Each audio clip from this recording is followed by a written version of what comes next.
Halo, apa kabar Anda semua? Bagi Anda yang tinggal di Jakarta atau sedang banyak urusannya dengan di Jakarta, hari ini sudah mulai berlangsung PSBB. Tapi kelihatannya nggak usah terlalu khawatir karena PSBB-nya tidak total seperti yang diinginkan oleh Gubernur Anies. Nih, ada kompromi-kompromi dan akhirnya banyak sekali pengecualian. Saya akan ngajak ngobrol dengan Bung Rocky Gerung. Nih, Bung Rocky. Oke, pagi. Nah, seperti biasa kita sudah menduga bahwa kompromi-kompromi dan selalu dimenangkan oleh kubu pemulihan ekonomi gitu ya. Di satu sisi ada juga yang lagi heboh ini kan persoalan WhatsApp-nya Buya Syafiee Ma'arif yang juga pendukung Jokowi minta tenaga kesehatan diperhatikan, sementara orang terkaya di Indonesia nih, jangan lupa nih Budi Hartono pemilik Jarum menolak gitu, dan suratnya dia juga menulis surat kepada Presiden Jokowi dibocorkan oleh Peter Gonta, mantan duta besar di Polandia. Jadi dua-duanya bocor atau dibocorkan, saya nggak ngerti. Oke, kita nggak ada soal lah bocor dan dibocorkan karena memang otak istana udah bocor dari awal. Jadi bisa diisi oleh apa aja. Saya tertarik buat lihat dua surat itu, suratnya Ma'arif dan suratnya Budi Hartono. Jadi saya bayangkan misalnya waktu dua surat itu tiba di meja Presiden, WhatsApp-nya Buya Syafiee dan bocoran suratnya Budi Hartono, lalu Presiden oleng dia, mau pilih yang mana? Buya Syafiee menginginkan menyelamatkan nyawa, Budi Hartono menginginkan menyelamatkan ekonomi itu. Jadi di dalam keadaan itu, mestinya Presiden memilih sendiri di kamarnya supaya dia bisa meluruskan hatinya tuh, pilih siapa. Tapi karena dia oleng, udah berminggu-minggu soal memutuskan pilih ekonomi atau pilih kesehatan nggak bisa dia putuskan, pasti dia kumpulin lagi menteri-menterinya tuh. Dan kita tahu perspektif menteri-menteri ada perspektif ekonomi, Erlangga ekonomi, Erick Thohir ekonomi, Luhut ekonomi, semuanya. Jadi tetap suara Buya itu adalah suara, apa namanya, kalau lagu judulnya Voice from the Wilderness, suara dari dalam hutan, yang sebetulnya adalah suara yang benar itu. Karena Buya, dia melakukan refleksi, dia melakukan kontemplasi panjang lebar. Bayangkan misalnya Buya yang pendukung Jokowi akhirnya tiba pada memulihkan sendiri akal sehatnya sehingga nekat untuk meminta Presiden melalui WhatsApp yang kemudian disebar, dan WhatsApp Buya itu disebar untuk kemaslahatan bangsa, bukan untuk kemaslahatan korporasi, karena Buya nggak punya korporasi. Sementara surat Budi Hartono itu disebar justru untuk minta dukungan bahwa Budi Hartono punya poin. Kan itu yang terlihat kan, sehingga ada grafik segala macam tuh. Jadi kita bikin lagi analisa political economy bahwa surat Budi Hartono itu pasti hasil koordinasi diam-diam dengan kabinet. Kan nggak mungkin Budi Hartono punya semacam data sebagus itu atau setajam itu atau akses yang dia yakin bosnya akan tiba di meja Presiden. Jadi terlihat ada dua kelompok moral dari Syafiee Ma'arif yang memulihkan kembali akal dan moralnya, dan kelompok oligarki yang semata-mata ingin ada akumulasi. Jadi kita lihat bahwa politik istana itu adalah pertentangan antara para akumulator dan para moralis sebetulnya tuh. Saya beri semangat lagi pada Buya karena memang butuh waktu untuk mengendapkan apa yang disebut moral imperatif, yaitu dorongan moral untuk menghasilkan keadilan. Jadi selamat datang kembali Buya Ma'arif di dalam komunitas akal sehat. Semoga banyak meme yang menyebutnya siuman begitu. Wah, kalau itu saya nggak ingin bilang siuman, mungkin hanya kontemplasi kecil, tiba-tiba bisikan alam semesta menghadirkan kembali kecerdasan etis dari Buya Ma'arif. Saya khawatir. Mudah-mudahan diikuti oleh Mahfud MD. Mahfud MD. Terus juga Wali Kota Bogor Bima Arya yang kemarin berandai-andai, andai saja 6 bulan yang lalu di lockdown, andai saja begitu gitu. Cuman berandai-andai. Oh saja. ya, jadi oh bagus betul. Ya, saya mesti kirim WA khusus pada Bima Arya, pada ya. Wali Kota Bogor, ya. Karena barisan yang memahami problem fundamental dari rakyat ini, dari bangsa ini, kelihatannya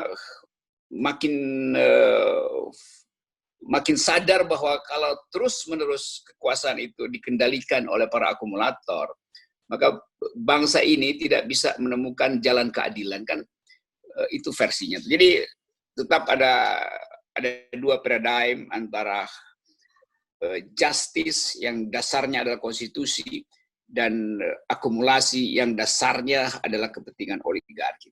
Ya. Nah, Anies saya kira ada di dalam timbangan itu, ada di dalam apa bahasa Arabnya timbangan mizan. Wow, berat ini Ustaz. Rocky Gerung sudah mulai menggunakan istilah. Saya sedikit kosakata Arab. Jangan-jangan yang disebut kembali ihdinas siratal mustaqim, kembali jalan yang lurus. Wah, ini berat lagi kalau udah begitu. Itu nanti itu satu etape menuju sirat, menuju jembatan timbangan itu buat menentukan mau ke kiri atau ke kanan. Dan saya kira ini publik juga lihat itu, dan ada soal penusukan ulama dan jadi satu koordinasi keadilan mulai terbentuk di dalam masyarakat ini. Yang saya khawatir adalah bahwa presiden nggak ngerti atau nggak punya daya empati untuk melihat bahwa bangsa ini makin terpecah dan konfrontasi di arus bawah itu makin terlihat. Nah, Anies Baswedan seperti biasa dengan tenang menganggap bahwa oke, saya sudah maksimalkan ide saya, tapi kalau mau dihambat silahkan rakyat menilai. Ya. Jadi itu sebetulnya yang berlangsung. Ya, dan faktanya kemudian seperti saya sebut sebelumnya terjadi kompromi-kompromi, Bung Rocky. Setelah pertemuan hari Minggu kemarin terjadi kompromi-kompromi dan Anies mengumumkan ada beberapa kelonggaran. Ini kan lagi-lagi menunjukkan bahwa bagaimanapun pemerintah pusat, keputusan pemerintah jauh lebih dominan gitu, dan Anies tidak bisa berkelit dengan itu. Iya, Anies tetap dia tahu, dia sadar bahwa kapasitas tidak mampu menandingi negara. Jadi kalau dibilang Jakarta itu simbol dari upaya untuk menghasilkan ulang nasional, itu nggak dilakukan oleh Jokowi. Jadi nasional justru memang ini pemerintah nggak ngerti apa yang mesti dia lakukan, sehingga komprominya justru kompromi yang memperburuk. Lagi COVID-nya masih naik, jangan Anies lagi tuh. Kalau nanti dalam 3 hari ini IHSG drop lagi tuh, jangan tuding Anies. Karena sudah kompromi. Kompromi itu artinya hasil dari tekanan itu. Ya.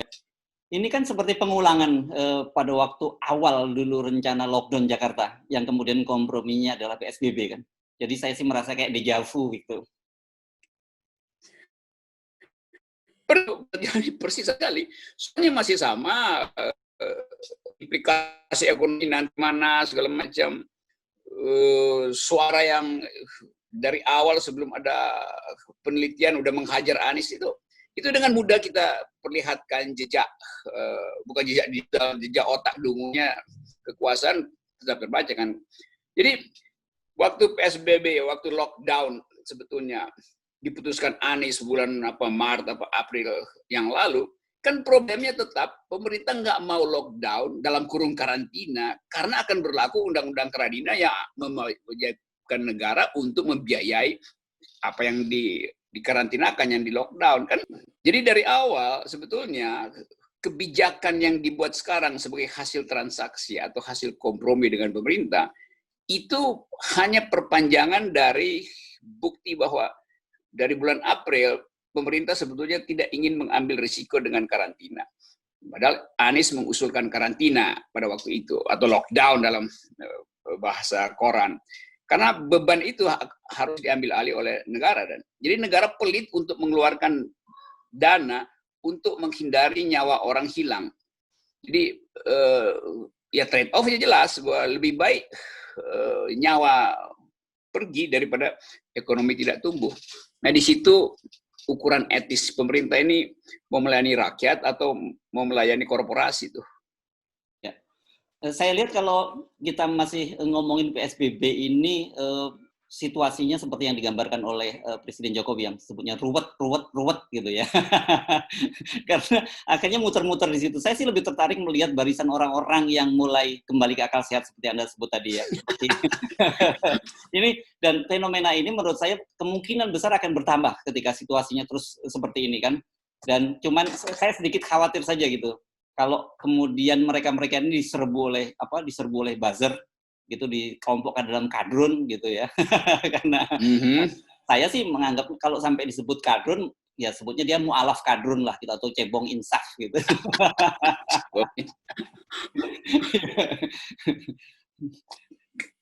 Kelihatannya sebetulnya presiden kalau dia mau tenang sedikit dan mendetoksifikasi seluruh informasi di dia. Jadi presiden lakukan detox aja buat dirinya sendiri tuh.